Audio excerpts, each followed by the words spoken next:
दिखती है और उसके पीछे की जो मंशाएं हैं, और विकास पर काफी बात होती है। आप सभी लोगों के विकास के नाम पर ही अल्टीमेटली आप ये पाते हैं कि 4 ठेकेदारों का विकास हो जाता है। तो आज हम उनसे जो परिचर्चा की शुरुआत करेंगे, तो सबसे पहले इसी को समझने की कोशिश करते हैं हेमंत भाई के अनुभवों से, उनके अध्ययन से, कि विकास आखिर है क्या, और पहाड़ 25 साल के पहाड़ में जब ये आयोजन आज यहाँ हो रहा है, इतनी चुनौतियां क्यों हैं पहाड़ में भी इस तरह के आयोजन करने के लिए। जिस पहाड़ के नाम पर ये राज्य उत्तराखंड अलग हुआ, वहां भी आज देहरादून में, हल्द्वानी में तमाम इवेंट्स हैं, लेकिन उत्तराखंड के पहाड़ों में क्यों बमुश्किल एक इवेंट हो पाता है।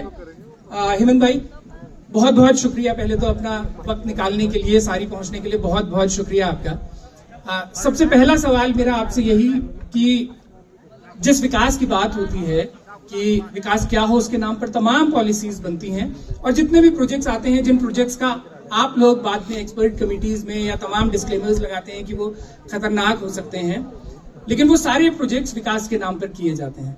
तो आप विकास को पहाड़ के मॉडल के रूप में आप खुद उसकी परिभाषा को कैसे परिभाषित करते हैं? पहले तो बहुत बहुत धन्यवाद आप लोगों का, और सर्वप्रथम तो मैं चाहूँगा, यहाँ पर बैठे हैं हम सारी गांव में, तो अपनी जो महान ऋषि परंपरा, गुरु परंपरा इस देवभूमि की, बाबा केदारनाथ जी को हृदय में रखते हुए और यहाँ के स्थान देवता, ग्राम देवता को नमन करते हुए आप सभी आगंतुकों को सबसे पहले प्रणाम करना चाहता हूँ, जो अपनी संस्कृति, अपनी देवभूमि, अपनी परंपराओं को संजोने के प्रयास में कहीं न कहीं यहाँ पर एकत्रित हुए हैं। तो उस प्रयास के लिए आपको धन्यवाद, और उस प्रयास के लिए आप सभी को प्रणाम। अब राहुल जी ने सवाल किया, यही बात है कि विकास क्या है। अब आज बड़े शुभ अवसर पर हम यहाँ बैठे हैं। एक तो नवरात्रि का प्रारंभ हो चुका है, और झारखंड में, मानस खंड में भी जो जब मनाया जाता है त्योहार फूलदेही, आज जब सुबह हम आ रहे थे तो बच्चे जगह जगह पर, स्थान स्थान पर हमें रोक कर उस परंपरा का निर्वाह कर रहे थे। तो यहीं से आज, और इस धरा पे ही नहीं, आप पूरे भारतवर्ष में हर जगह देख लीजिए, तो ये परंपराएं, ये त्योहार हमें बताते हैं कि आखिर में विकास है क्या।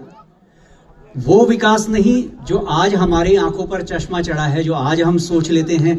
जब विकास इस शब्द का उच्चारण होता है, तो मुझे बड़े खेद के साथ कहना पड़ रहा है कि ये शब्द कहीं ना कहीं हम लोगों ने इसके पीछे जुड़ी सोच, इसके पीछे जो परिप्रेक्ष्य हमें ध्यान में आता है, ये शब्द हमने दूषित कर दिया है।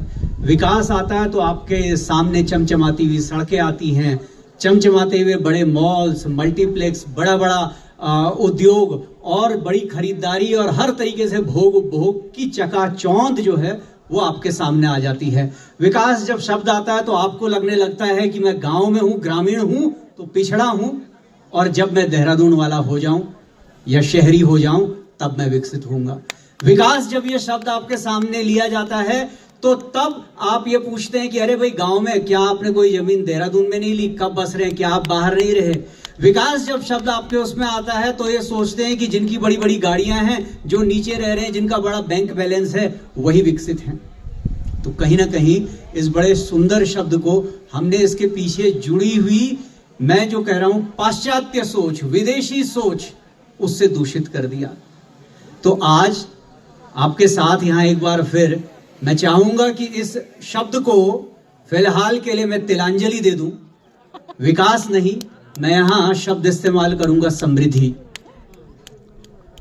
हम और आप जो थोड़े समय के लिए यहां पर हैं, समृद्धि की बात करें, विकास नहीं, समृद्धि की बात करें। समृद्धि क्या है वो आपको ये छोटा सा त्योहार, उदाहरण के लिए फूलदेही, वो दिखाता है। आपको तमाम हमारे यहाँ के त्योहार और पूरे भारतवर्ष के जो परंपराएं हैं वो दिखाती हैं कि हमने पुरुषार्थ किया। ये खेत भी देखिए किसने बनाए, किसने ये सीढ़ी नुमा खेत बनाए, कितने मेहनत और परिश्रम से बनाए, और फिर उसने उन देवों को अर्पित किया, अपना पुरुषार्थ, अपना परिश्रम अर्पित किया, और प्रकृति ने जो उसे दिया, उन्होंने बड़े आदर और प्रसाद रूप में लिया, और उसको समृद्धि माना। वो समृद्धि रही। और उस समृद्धि ने क्या दिया?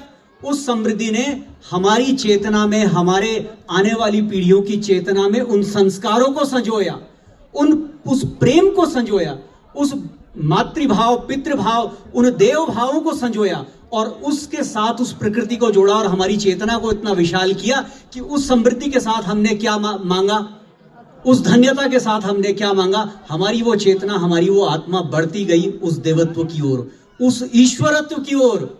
तो वो समृद्धि क्या है? वो समृद्धि ये है जो हमारी आत्मा को विकसित करे, हमारे अंतर्मन और हमारे चरित्र को विकसित करे उस दिव्यता की तरफ, उस परम धर्म की तरफ, उस ऊंचे लक्ष्य की तरफ, उस परमात्मा की तरफ। तो उस परमात्मा की तरफ जो बढ़ाने वाला, उस परमात्मा की तरफ जो हमें अंदर से विकसित करे, वो जो बाहर का स्वरूप है वो समृद्धि है। तो इसलिए हम समृद्धि की बात करें। विकास में अब राहुल जी ने बात शुरू की, पर हमने क्या कर लिया? हमने देखा देखी विकास, विकास इस शब्द के साथ आज बड़ा अहंकार जुड़ गया है कि हम इसको खोदें, यहां बहुमंजिले मकान बना दें, विकास है। आज हम इन नदियों को पाट दें, आज हमें शराब के ठेके चलाने ही चलाने हैं। क्यों? क्योंकि विकास है भाई, राज्य को इससे बड़ा धनोपार्जन हो रहा है, चाहे समाज पर कैसा ही दुष्प्रभाव पड़े। आज वो विकास का रूप है। आज विकास के नाम पर हम कितनी ही लूट कर लें, पूरे पर्यावरण को संकट में डाल दिया। और मैं बहुत बड़े उस विस्तार पे नहीं जाऊंगा। आज के हम 50 साल के पूरी दुनिया के आंकड़े ले ले और हम भी उसी नकल को कर रहे हैं। इस पूरी दुनिया से ये जो जितनी चीजें हम उपयोग कर रहे हैं कहां से आ रही हैं? धरती से खोदी जा रही हैं। तो लगभग एक आंकड़ा कहता है कि 1970 तक 30 मिलियन टन जो खनिज है, मटेरियल है, वो धरती से निकाला जाता था प्रतिवर्ष पूरे के पूरे विश्व में, विश्व की जनसंख्या के उपयोग के लिए। आज वो मात्रा इस धरती से 1 बिलियन टन, मतलब 1 अरब टन से ऊपर हो गई है। प्रतिवर्ष हम इतना धरती को खोद ले रहे हैं और इसके दुष्परिणाम आप देख रहे हैं कि आज इस हिमालय में हम यहां बैठे हैं।